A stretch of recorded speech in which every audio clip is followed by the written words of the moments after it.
I had try something. I was reading a book of criticism by a poet. I believe his name is Dana Gioia, and he recommended that poets not only read their own work, but that they spend a little time during their reading the work of other poets. So I thought I'd simply read 3 poems by other poets that I like, and also they have some connection to at least the Pacific. William Meredith, who's a well-known poet, wrote his first book of poetry while apparently he was stationed on Kodiak during the Second World War. And this is actually, I have to find the rest of the note on that.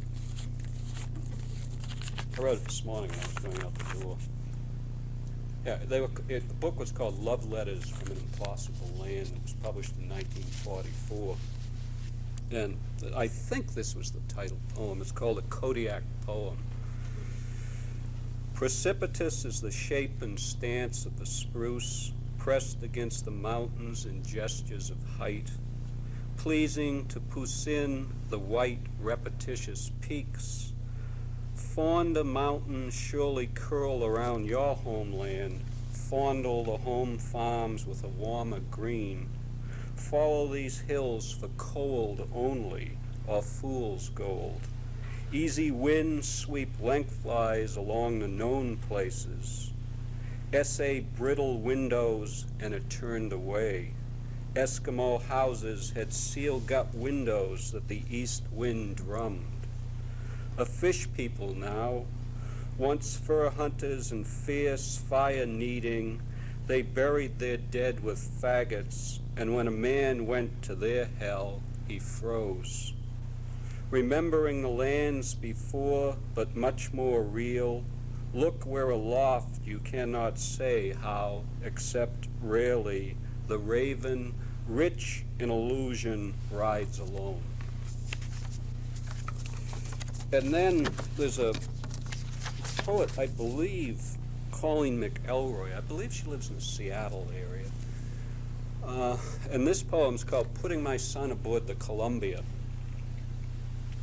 Each time home you vow never to return north, where every winter is always darkness. You try ignoring the house you've missed, announcing, if it weren't for the sun, I'd always be lost.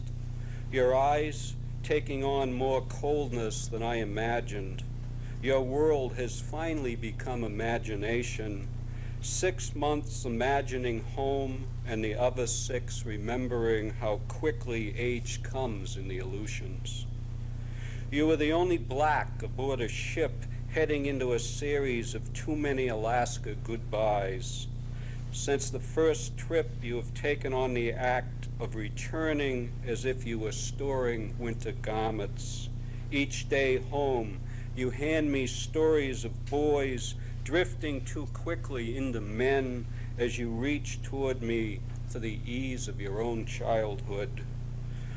But I can only see your father's face growing toward your great-grandfather's bony angularity. You told me how baby crabs and octopi slip into crevices on factory ships between deck and bulkhead where wet laundry or old jello-colored sea kelp, and in telling, pulled your hands, jerking them free of imaginary snare hooks as you explained how tentacles were glued for days to any surface that held firm, and how fishermen chopped them out, cursing. A quick thump between the eyes stuns them, you say, and I see how stunned you are to find home changed, and how you've learned to live in a world where fish drown, and you silently curse what glues you to the sky. Above this house where goodbye, goodbye never grows, any better than the first time you sailed on the Columbia. The shadow of an adult just barely fixed to your face. You say, Sometimes octopi take forever to die. Out of their element, they don't know when to let go. And by morning, they've spread tentacles wide on the deck. You tell me how you grab them while they are still dazed and how you can never look them in the eye, where you swear the mother sea is always moving green and cold. Then you take me by the shoulders and shake me to laughter, saying, "Come on, Mom, this won't hold water, and I'm no Matthew Henson, just a black kid making bucks off the sea." Yet, by late night, you'll tell me how you threw them into the Bering Strait and how you hoped they'd no home. That's when your face grows soft and you shower for the fourth time that first day, trying to get the smell out. I guess part of the reason I read those is I haven't managed to write my Kodiak poem. And I was very happy to be invited back, because this time I'm just going to wander around until I find the poem I'm looking for. Because a lot of my poems are place poems, the poems set in different places in Alaska that I've visited and hope I've been somewhat sensitive to. So I'll start with my own reading with a couple very personal poems, and then I'll read some place poems. I'm working on a full collection. Actually, I've been working on it and working on it and working on it, and every time I think it's finished, the next poem I write, I put into the collection. And if it's not published soon, my last act in life will be moving a poem from this stack into the collection. So if anyone out there is looking for a book to publish,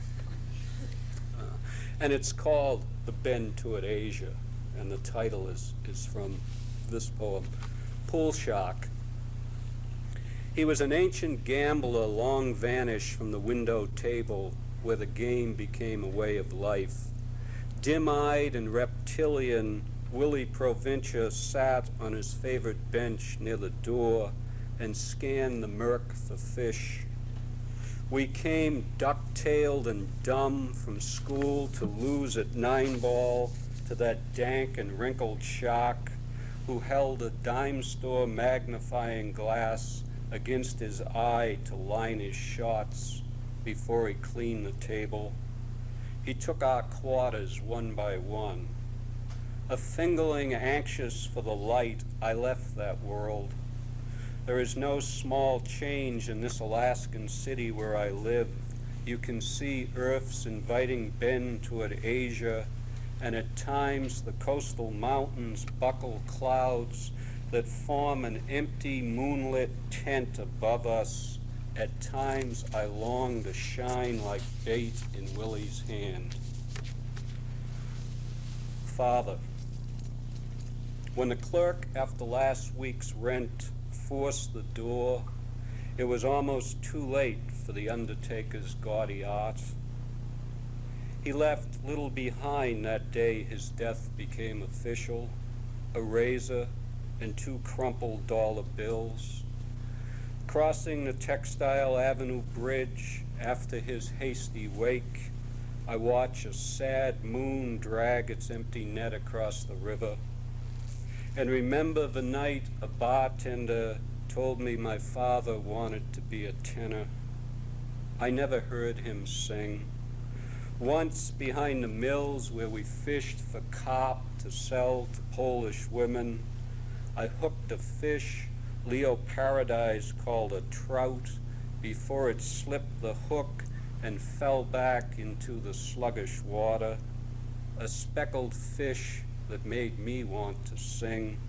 Father, soon I will think that fish was you. I have a long poem. Maybe I should try it. I've never read it. I don't know whether it's ever will be successful, but if it is, it's for an Alaskan audience. A long time ago, I'm becoming more and more provincial. Soon I'm going to be wearing a a sweatshirt that says, "The only good poetry is local poetry." So W.H. Auden has a wonderful quote on that. He said, "All poetry should be like a local cheese," something like, made locally and desired everywhere, which is a wonderful idea. Scott, I was reading a lot, several years ago, I was reading a lot of books about the gold rush in Alaskan history.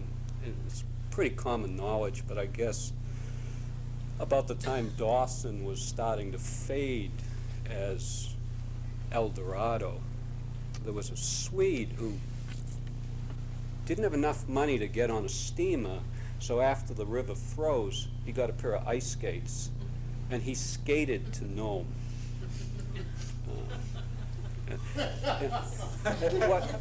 What I've always wondered is, how did he get across that there's a portage at Unalakleet or someplace? But he did do it, and so the poem started out thinking, what went through his head while he was doing this?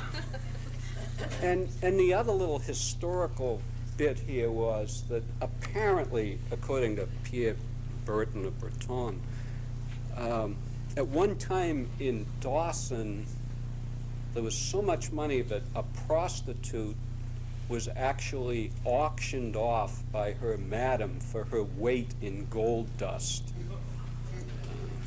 And she is in the poem, and her name was Nell the Pig. So the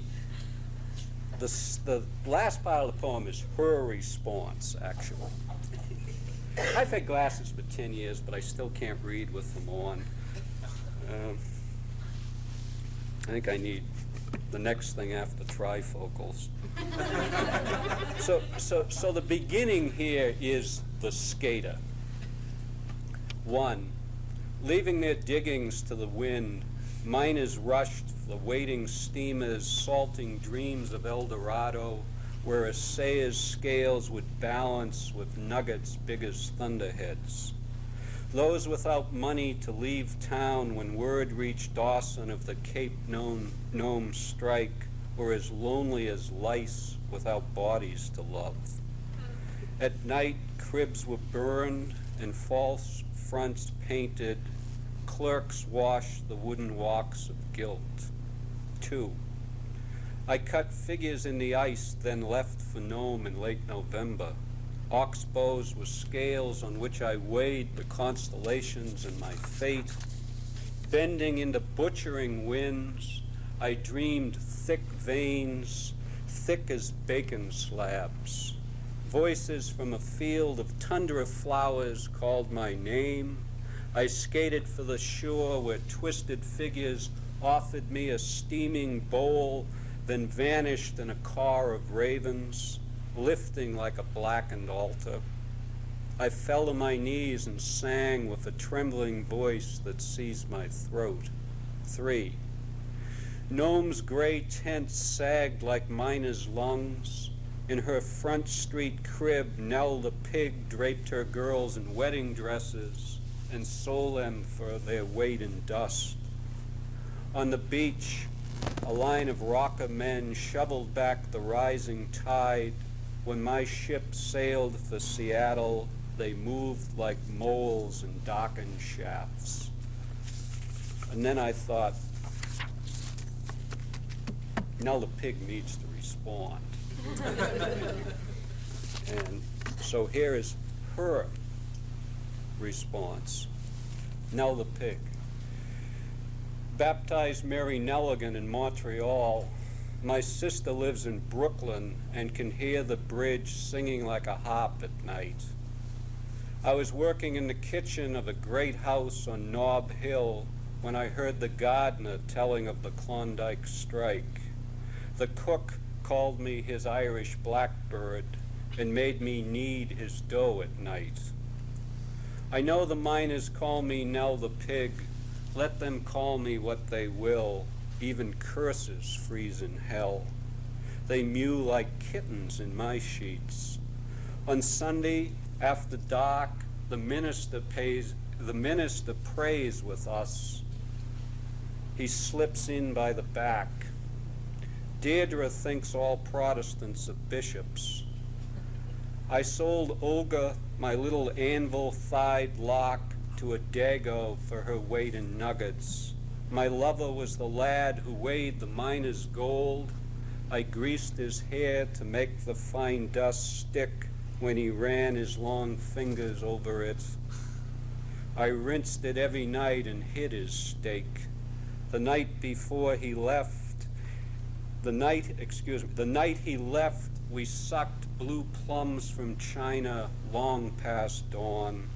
Before another winter, and when my steamer reaches San Francisco, the finest waiting on the docks will say, "That lady is as graceful as a swan." I also tried to write a earthquake poem. I was rather lucky. I left Alaska for the first time in 1961. Actually, I was in a bar when the earthquake struck with two other people, and after we got the newspapers, we'd been there and we'd been there. Kind of one. Chenega. Imagine a woman who was still a child when the tidal wave destroyed Chenega. For her, Good Friday might always be that day God, like a drunken father, turned her face from her without a word. On that day, she is always climbing a steep slope behind the village to escape the surging wave that swallowed the church and those who gathered there to pray. When she lifts her crying daughter from her cradle, she must see the frenzied water and hear the dead calling from the harbor. The wave is a raised fist, always hovering at the edge of her dream. I'm going to read a series of Alaskan place poems. I should finish sometime around midnight. I was fortunate enough to several long time ago be involved in an Orthodox wedding in the Nilchik. And I was one of the people who held the crown. Unfortunately, just before we started to hold the crown, someone told me that if the crown touched either the groom or the bride in any way, the marriage would be doomed. And you can imagine. And there was someone behind us to help.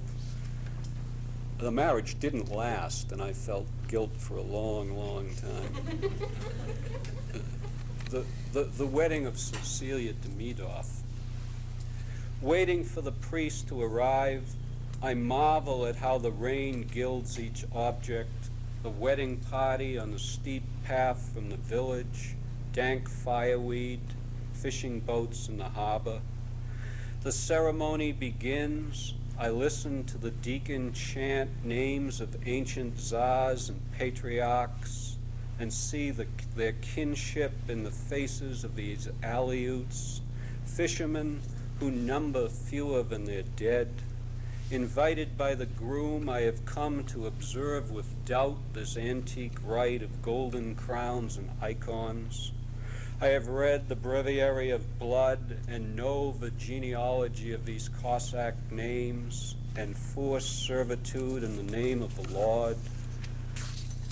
When the bell peals in celebration, we slide and tumble down the path, a scene from Chagall, white crosses, blue domes, flame-burnished clouds, the priest's black cassock, a billowing demon in the wind.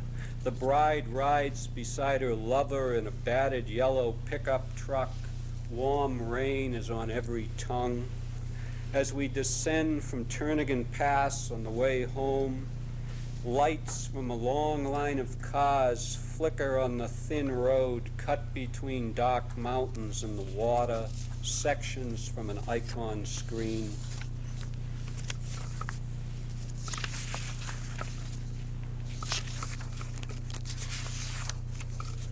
Oklahoma. 2 days before Christmas, wet snow thickened and disappeared into Kachemak Bay like breath on a mirror. No seabirds lifted awkward bodies into grace.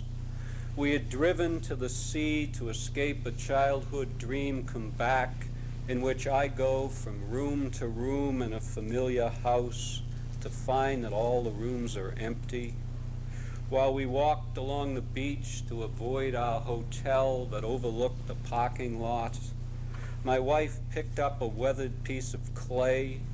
It reminded us of a friend's story of how one spring when he lived at the head of this bay, lightning struck a seam of coal that baked the clay around it red all summer.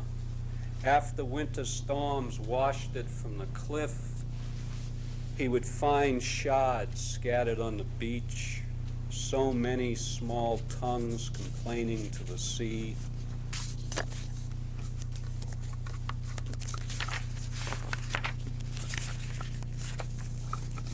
Libby, could I get a glass of water?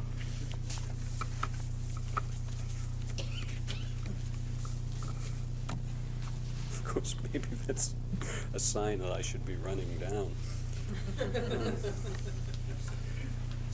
Nikolaevsk, the small Russian village, just 20, 30 miles back east, I guess, on the Sterling Highway. A fascinating place. And I literally drove through there 3 or 4 times every year for about 5 years, waiting for the poem to visit me. And it finally did. And I understand now that actually Nikolaevsk is not the chief Old Believer village, that they've had problems in the group, and some have moved way out in the other end of Kachemak Bay. But Nikolaevsk, each spring a few tourists leave the highway and wander down the road to Nikolaevsk, where they photograph the Cossack houses and finger long dresses called talishkas, sewn by village women for the store.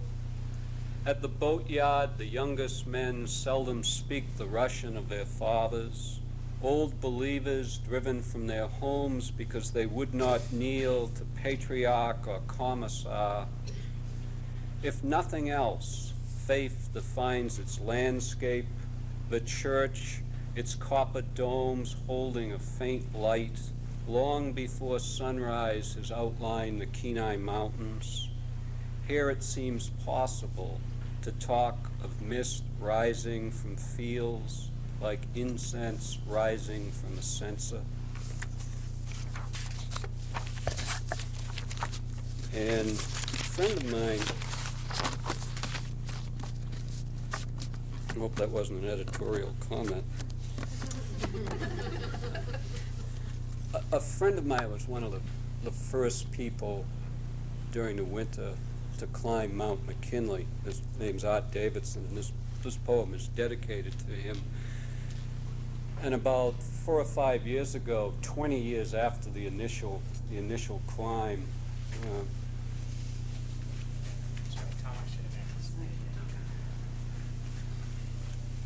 oh, it was the coffee Irving made. I thought all the grinds had gone down. They actually hadn't. He went back a second time and climbed the mountain with his, I think, 19-year-old son. The only time he had climbed the mountain again. And at the time I had a cabin that you could see the mountain, so I imagined, I actually could see them up there, 20, 30 miles away. After days of cutting wind-blown spruce with the bucksaw I found in the trapper's cabin by the creek, my hands were blistered raw. Between cuts, I watched an alley where you were climbing with your son 20 years after you were first to conquer it in winter. I remember your look when you said your wife who gave you a cottonwood bud to carry on that climb, is now married to a cowboy. And your friend Janae lies below a summit in Nepal. I have a loving wife, no son. Sitting down to write these lines for you, I saw rainbows feeding on a hatch and went out to catch one for my breakfast. Its small bones white as prayers on my plate. And St. Mary's, I think this is self-explanatory. I've said it in 1955 because that's when they changed the Russian name of the village to St. Mary's. It's when I guess they founded a post office. St. Mary's. It is First Communion Sunday, 1955. An Eskimo child stands on the bottom stair of a white-framed church. A gaunt priest, his hands nesting in the shoulders of a boy's ill-fitting suit, stands one stair above him. The boy's shorn head is the color of cold candle wax.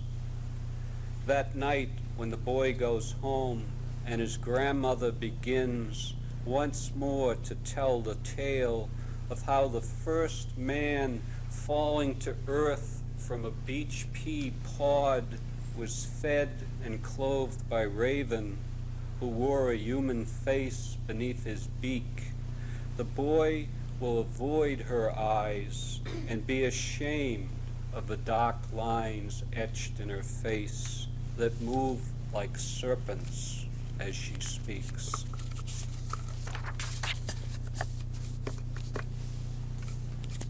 Probably the one really humorous poem I have.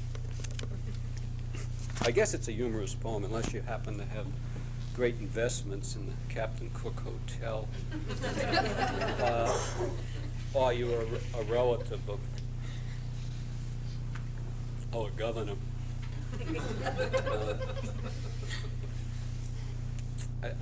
Just a little aside. I had a wonderful experience with Governor Hickel many years ago. I was out walking my dog, and I saw this fellow in a parka. I think it was April. Snowshoes on about this much snow, calling a dog.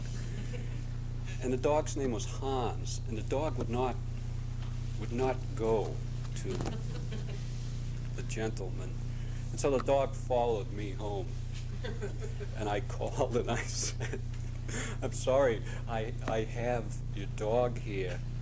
And it took the whole family to get the dog into the Lincoln Continental. For some reason, that dog did not want to go home.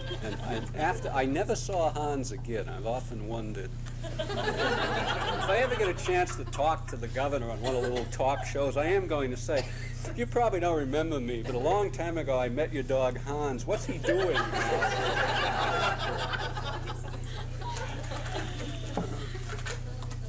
You know how the statue of Captain Cook, instead of looking at Anchorage, has its back to Anchorage.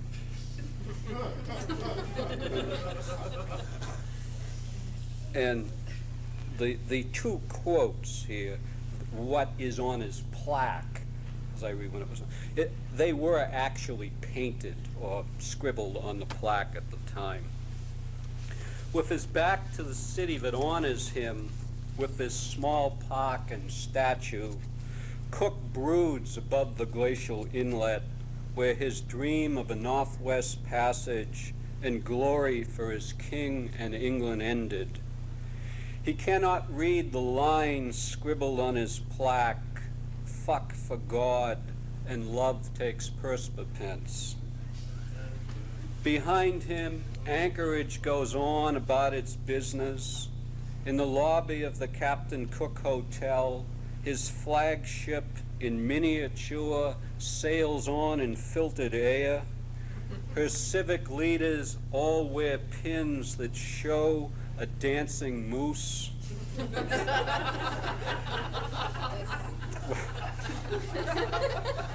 I am a literal poet. And all day, resplendent in their spandex tights, joggers navigate the coastal trail. There is, recently I've been writing, that once said lawyers, and I thought that wasn't fair. And lawyers navigate the coastal trail. I changed it to a joggers. So that Duncan would be as friendly as he has always been. The last poems I'm going to read, I'm not going to read all of them, but I've been writing a series of poems, I've been doing a lot of reading of translations of Chinese verse, mostly by Kenneth Rexroth. And I've been trying the brief style. And so almost all of these are very short, and they're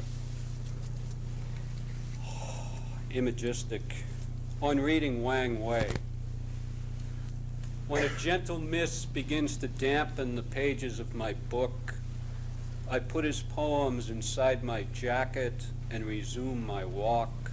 Spider webs are on the grass for the first time this summer. High bush cranberries hang like delicate lanterns on their stems. For a moment, I am too insignificant to be unhappy.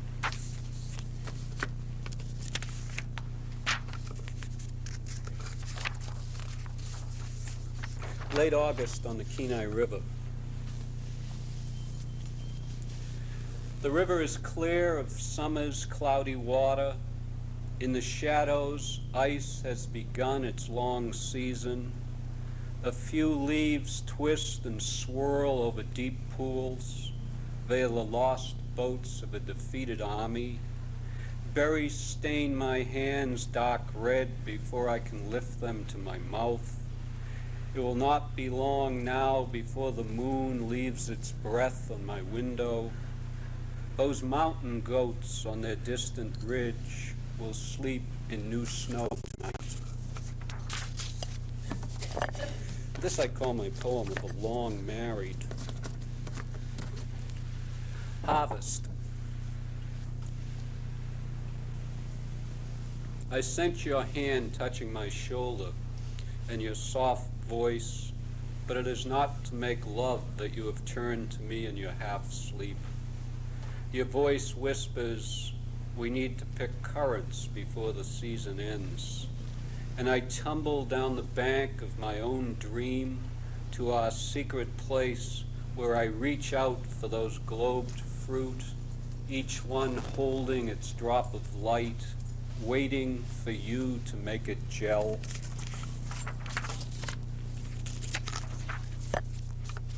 This is based on a haiku painting by a man named Suzuki Kosan. It's a wonderful painting. It's just an outline of crows sitting on black branches. And until I started reading, I had no idea that there was a tradition of not only haiku, but haiku painting, and they often were done together at the same time. So, crows on bare branches after a painting by Suzuki Kosan. Our small book of haiku painting is open to your crows. Weightless on its black branch, one tilts its head towards something beyond the frame. Perhaps it is only the sound of riffling water in the mountain stream where you have paused to clean your brushes. Beyond mist rising from the river, Denali seems as fragile as a paper lantern. You would be so happy in these winter mountains, watching a raven shaking light from its feathers. Walking to the beaver pond with my wife. The skin of a bear our neighbor killed last October and nailed proudly to his weekend cabin moves in the late May breeze as if the season called to it. Last night I was reading Tu Fu. A single petal swirling diminishes the spring.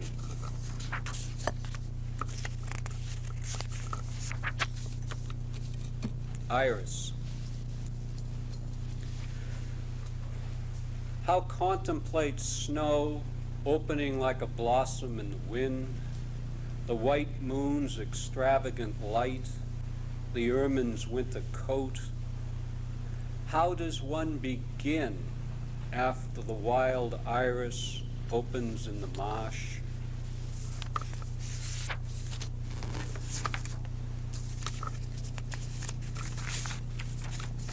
Just a few more. After the August rains. Early that morning, before the traffic began, I heard autumn's geese high above the house. The strawberries I gathered from the garden were the last ones not spoiled by rain. Beyond the kitchen window, a rain-drunk moon was tangled in our neighbor's cottonwood. That moon will never know what it is to wake one morning with loneliness nesting in its heart. Today is the first time the wind is from the north. The tundra below Kasuji Ridge is smoky red, and there are small waterfalls in the marsh where we go to look. When we go there to look for cloudberries, we gather a last handful of monkshood to place in the window of our cabin. The few berries we find taste like apple cider. Tonight it will be dark enough to see the stars. I'll tell you a little funny joke about this next poem. I think it is, maybe it's not funny, but I sent my manuscript to a publisher who is a friend, and I knew he wasn't going to take the manuscript, but I thought in the meantime, he may have won the Reader's Digest sweepstakes or something, and was expand his business. And a lot of these poems, as any writer is, they're really my favorite poems. This poem was the last poem I had written, and I really almost considered it a throwaway, even though I like it. I thought, well, maybe not. I get this letter back. I like this and I like that. And by the way, The Marsh in Spring is my favorite poem. You know, Peggy and Leslie know it. What do? Do you throw the rest of them away and start with good? I have one poem, and that was the last one I've finally written, a decent poem. The Marsh in Spring. At first light, and all the flycatcher sings to a full moon that is yet to fade. A breeze moves our wind chime so softly it could be the echo of a distant bell. I think of that ancient Chinese poet who, picking lice from his robe, placed them on a bit of silk so they too could enjoy the dawn. I do not know whether he was wise or foolish, only that he was seldom melancholy. Last three. Do I have enough time for three of it? One of these is 37 pages.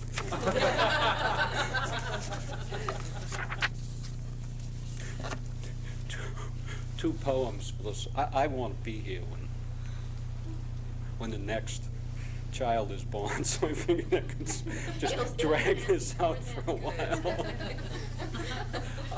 A poem for winter solstice and summer solstice. I guess I should read the gloomy one first. I did not feel this way. I was just simply trying to create a mood. And I've had a lot of people come up to me and say, how did you ever recover from that depression? I don't know the name of the small fish that swam into the bucket I was filling at the spring. It's afraid of my shadow and sinks like a flat stone when I bend down to look at it. I should return it to the spring, but I am so lonely. This is the longest night of the year. I remember someone saying, man spends 40 years on one riverbank, 40 on the other. Tonight, both seem too long. Across the stream, snow bends willows to the ice below a severed moon. However, I did recover. Summer. No one crossed the long swamp to our cabin. We were sluggish as the snow-melt stream. You sat reading by the window, one hand questioning the shelled light that your book claimed was no more than the ash of its own demise, and asked, what of us? Thinking of the lichen-veined skull and antlers we had found that morning behind the cabin, I did not answer. Now the faint sound of splashing draws me to the window where I watch a moose and two calves feeding in the shallow lake. The calves have the color of raspberries and move with an awkwardness that could be loved.